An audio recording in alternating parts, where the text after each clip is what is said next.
Han sido 8 los gobiernos que han intentado iniciar un proceso de paz con la segunda guerrilla más grande de Colombia, el Ejército de Liberación Nacional, y desafortunadamente no se ha cumplido el objetivo. Este año, el 30 de marzo, se anunció el comienzo de una fase pública de diálogos entre el gobierno de Juan Manuel Santos y el ELN. Desde ese momento, el grupo, al margen de la ley, ha hecho paros armados en diferentes puntos del país, ha aumentado su ofensiva militar y no ha dejado de secuestrar. Santos condicionó el comienzo de las negociaciones exigiendo la liberación de todas las personas privadas de la libertad en manos de la organización terrorista y el fin de los ataques a los oleoductos. Después de la liberación de Salud Hernández, Diego de Pablos y Carlos Melo, ¿cómo queda el proceso? ¿Cómo queda el ELN? ¿Hay realmente una voluntad de paz de este grupo ilegal? No solamente la política. Y para responder todas estas preguntas, le damos la bienvenida y queremos saludarle agradeciéndole que esté con nosotros en la tarde fin de semana a Diana Sofía Giraldo, reconocida periodista colombiana, presidenta de la Fundación Víctimas Visibles, decana de la Escuela de Comunicación Social y Periodismo de la Universidad Sergio Arboleda. Diana, gracias por estar con nosotros, bienvenida, buena tarde. Buenas tardes, Jesús, y a toda su respetable audiencia. Como periodista, como colombiana, como persona, como habitante del mundo, pues no puede uno dejar de sentirse muy feliz, sobre todo por los papás, las mamás, los hermanos, los hijos que dejaron de estar secuestrados, porque cuando se comete el vil acto del secuestro, se secuestran las familias completas. Ese es un crimen abominable y este triste episodio, que terminó bien, gracias a Dios, nos ha dejado valiosas lecciones que tenemos que empezar a analizar en Colombia cuanto antes. De esas lecciones vamos a hablar en los próximos minutos. Diana, me ha llamado mucho la atención desde el primer momento que escuchamos a Salud Hernández, eso que ella está dando a conocer al mundo entero, y es que en Colombia pareciera existir secuestrados de primera, secuestrados de segunda. Claro, es deplorable que exista un solo secuestrado, pero realmente lo que ellos, o por lo menos donde se han enfocado tanto Salud como nuestro compañero Diego y Carlos, es en que ojalá todos los secuestrados tuvieran la misma atención o por lo menos el mismo despliegue que tuvieron estos 3 colegas durante esta semana. Usted tiene toda la razón y yo felicito a NTN, a RCN, por la capacidad que tuvieron de movilización y de condena a nivel nacional e internacional. Pero yo quiero hacerle una pregunta a ustedes, a la opinión pública nacional. ¿Cuándo se termina un secuestro? Un secuestro se termina cuando se sabe del paradero de la persona. A veces cuando se sabe, se desapareció, pero lo asesinaron. Muchas veces las familias pagan. Pero hay una cosa que me niego a entender y esto es una súplica porque yo me siento como un animal raro en este país y me siento rara entre mis colegas periodistas. ¿Por qué nadie pregunta por los secuestrados de las FARC que no han entregado, por Dios? Ervin Hoyos es un periodista muy respetado, muy reconocido, cada 8 días, durante muchísimos años, entrevista a mamás, hermanas, hijos, padres, tiene unos listados extraordinarios de más de 400 personas que continúan secuestradas. Yo tengo una amiga, Liliana Salamanca, su marido Rubén Darío Ramírez, un comerciante, ella recogió 150 millones de pesos como pudo, sus hijos siguen esperando, han pasado 13 años. Entonces yo escucho al señor Timochenko darnos lecciones y decir que el secuestro y condena el secuestro, muy bien. Bienvenido, pero dígame, ¿dónde está Rubén Darío? ¿Dónde está el esposo de Liliana Salamanca? ¿Dónde están las otras personas secuestradas? ¿Dónde está, por ejemplo, el hijo de Nelvis Perales, una mamá que hace 14 años le arrancaron su hijo de las entrañas de su casa y se lo llevaron a la guerrilla de las FARC y ella se la ha pasado en hospitales mentales? ¿Dónde está él?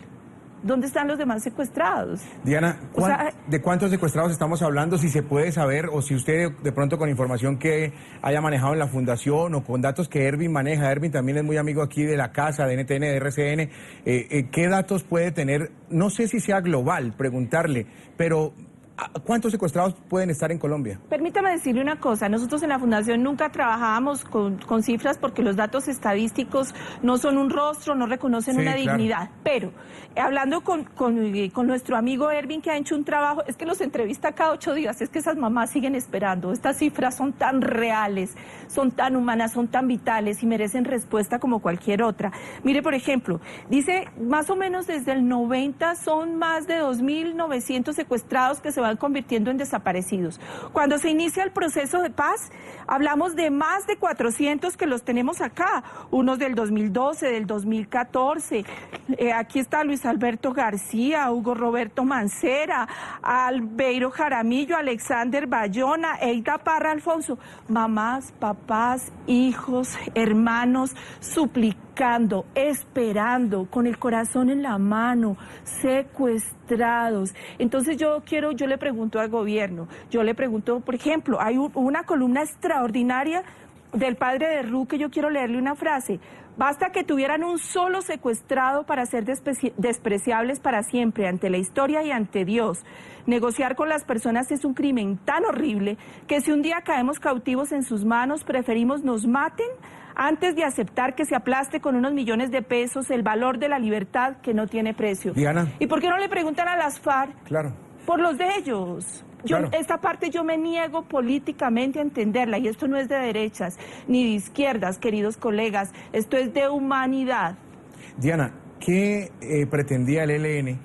O sea, yo no sé si usted los ha descifrado, porque quizás media Colombia se está preguntando, más de media Colombia se está preguntando, ¿qué quiso hacer el ELN con el secuestro de Salud y de Diego y Carlos?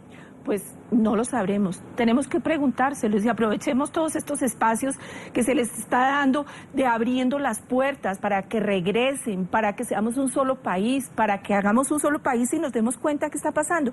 Pero, por ejemplo, ¿cómo llevarse una mujer al secuestrar a una persona como Salud Hernández o unos periodistas como los del canal RCN? Y quiero hacer énfasis en estos dos, en esta persona y en estos medios, porque ellos han dicho verdades que el resto de nuestros colegas han callado, que muchos de nuestros colegas han callado. Le han dado la voz a las víctimas de todos los actores de los grupos armados. No han silenciado a las víctimas de las FARC como están silenciadas en muchos de los grandes medios nacionales. ¿Qué significado tiene contra estos medios, por Dios? ¿Sabe qué me parece positivo de todo lo duro que ha pasado? Primero, se visibiliza otra vez a las víctimas del secuestro. Y yo estoy segura que vamos a hacer una gran campaña nacional con Ervin, con RCN, con toda la gente que quiere saber dónde están sus familiares, dónde están sus hijos y sus hermanos. Queda claro que Colombia y el mundo entero condenan el secuestro. Con el secuestro como prerequisito para una negociación no hay absolutamente nada que hacer. Otra cosa, en los últimos años todo lo que se ha vilipendiado, señalado, estigmatizado a la Iglesia Católica, ahora decir que uno es católico, que cree, que tiene fe y que tiene unos valores es casi vergonzoso, porque hay que ser ateo en este país para ser respetado, por Dios. Esa reivindicación del papel de la Iglesia Católica en la periferia, en los lugares apartados, con las víctimas, en las zonas más olvidadas de Colombia, es maravilloso que se haya reivindicado en esta ocasión. Sí. Pero que le quede claro a las FARC, al ELN, a todo el mundo que el secuestro está condenado aquí y donde se quiera. Sí, en cualquier parte del mundo. Así es. Diana Sofía, le pregunto por el presidente Santos. Él esta semana habla y dice y les envía el mensaje directo al ELN. No vamos a negociar o no vamos a seguir negociando en esta fase pública anunciada hace un par de meses. No vamos a seguir negociando hasta que no se liberen hasta el último de los secuestrados. Le habla al ELN, pero como usted bien lo señala en esta entrevista, no le dice nada a las FARC. Ay, por Dios, a mí me hace falta presidente. Un presidente ejerce como una paternidad sobre su país. Uno necesita creer en su papá, tenerle confianza, creerle lo que dice. Yo quisiera que nuestro presidente estuviera de vuelta. Qué bueno que le hable así al ELN, qué bueno que les imponga como condición para iniciar estas negociaciones el que no tengan un solo secuestrado. Qué bueno que se haya plantado, qué bueno que haya hecho todo por la liberación de nuestros colegas de RCN y de Salud Hernández. Pero, presidente, a mí me ha hecho muchísima falta escucharlo, hablar de las víctimas de las FARC, ir a abrazar esas mamás, esos hermanos, esos hijos que siguen preguntando dónde está mi hijo por el que pagué, dónde está mi hermano, dónde está mi novia. Esas personas simplemente no las podemos ignorar, desconocer, como si nunca hubieran existido, como si nunca hubieran sido colombianos. Bienvenida a la reconciliación. Recibamos con los brazos abiertos a las bases, a las personas que quieren reintegrarse a esta sociedad, a quienes delinquieron y quieren retornar al país, porque ellos tienen una dignidad para rescatar, sí, y nosotros también. Eso es maravilloso. Pero ese sometimiento a las FARC en el que estamos, sin que se les exija nada, Saca una declaración Timochenko sin contarnos nada, sin devolvernos a nadie, sin hablarnos de los secuestrados, sin contarnos, por ejemplo, del sargento Peña Bonilla y su familia sigue suplicando dónde está.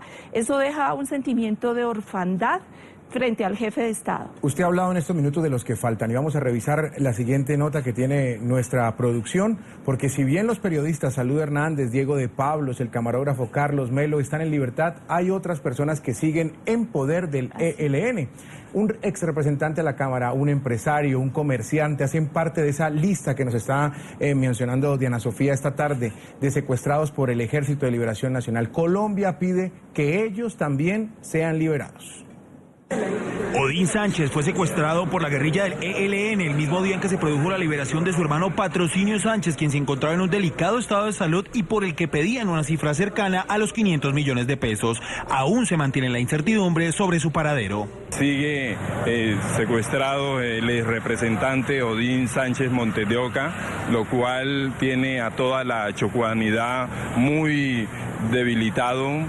El empresario Octavio Figueroa continúa en manos de esta agrupación ilegal, lo cual lo privó de la libertad el pasado 16 de marzo en Barrancas, Guajira. Por su parte, Francisco Pinto, reconocido comerciante, fue plagiado en zona rural conocida como La Legia, en la vía que comunica el municipio de La Bateca con Pamplona, en el norte de Santander.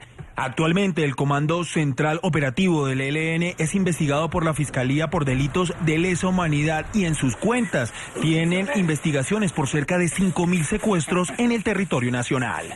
La siguiente pregunta se la quiero hacer a Diana Sofía Giraldo como colega, como periodista, como decana de comunicación social de una universidad muy prestigiosa en Colombia, la Sergio Arboleda. Diana, cuando usted escucha Salud ayer, y ese es otro de los aspectos que me llama mucho la atención de las declaraciones que entregó ella una vez ya recobra su libertad, no quiso leer el comunicado y dijo, ellos me entregaron un comunicado, yo les dije que nuestro periódico no publicaba comunicados y menos en el estado de secuestro donde como el que ella estuvo, les dijo a los colegas, si ustedes quieren, ahí está el comunicado, sáquenle una fotocopia y ustedes verán si lo emiten o no. Muy valiente Salud al hacer eso. Es que yo creo que el alma de esa mujer nunca ha estado secuestrada. Ella siempre será inmensamente libre. Yo no soy su amiga, pero la manera como es capaz de cuestionar al gobierno, de cuestionar a los grupos armados, de no arrodillarse a nadie, de investigar, de formarse su propio criterio, de no dejar someter su pensamiento, ella es una mujer inmensamente libre y eso es un acto de dignidad y de dignidad periodística que honra la libertad de expresión no solamente en Colombia, sino en el mundo. Y quería hacerle una pequeña anotación. Yo en este momento ya no soy decana de la Universidad Sergio Arboleda, que está en mis entrañas, sino Juan Lozano. Discúlpeme porque tenía mal el crédito. No, estuve muchos años, la fundé y la quiero con mi alma, pero decidí dedicarme solo y exclusivamente a las víctimas. A las víctimas. Exactamente. No, pero sí me interesaba su concepto, Diana Sofía, por el tema de haber estado ligada a los estudiantes. Claro, porque esto es una lección de periodismo para todos los que estamos dentro del oficio y para quienes quieren ser periodistas. Yo creo que nos ha dado... Yo le aseguro que más se ha aprendido en esta semana que en una clase o en un taller en una universidad. Mire, al ver la actitud de Salud ayer, al ver la valentía y al ver cómo ella encara la libertad con la claridad mental y sobre todo su concepto sobre el qué hacer, el oficio, nuestro oficio, el suyo, Diana, el mío. Así es. Es una claridad impresionante que a todos, de verdad, los periodistas nos ha servido. Yo quisiera cerrar diciéndole que yo sentí una ráfaga de libertad de prensa porque muchos de los grandes medios nacionales y del buen periodismo colombiano está autorretenido. Cuando alguien cuestiona, pregunta sobre el proceso de paz, le dicen enemigo de la paz o le dicen que es uribista o le dicen que está trabajando para el procurador. Hay una falta de respeto impresionante para quienes tenemos dudas, preguntas o defendemos los derechos de las víctimas. Porque una cosa es perdonar, pero una cosa muy distinta es que a las víctimas tácitamente se les induzca a la renuncia de sus derechos. Mil gracias, Diana Sofía Giraldo, presidenta de la Fundación Víctimas Visibles, por habernos acompañado aquí en la tarde, fin de semana. Muy amable por su tiempo. Gracias a ustedes por su generosidad y que sigan defendiendo la libertad de prensa en Colombia. Que la tengamos, ojalá que la tengamos, porque ese es un derecho que tenemos nosotros los periodistas. Gracias. Mil gracias.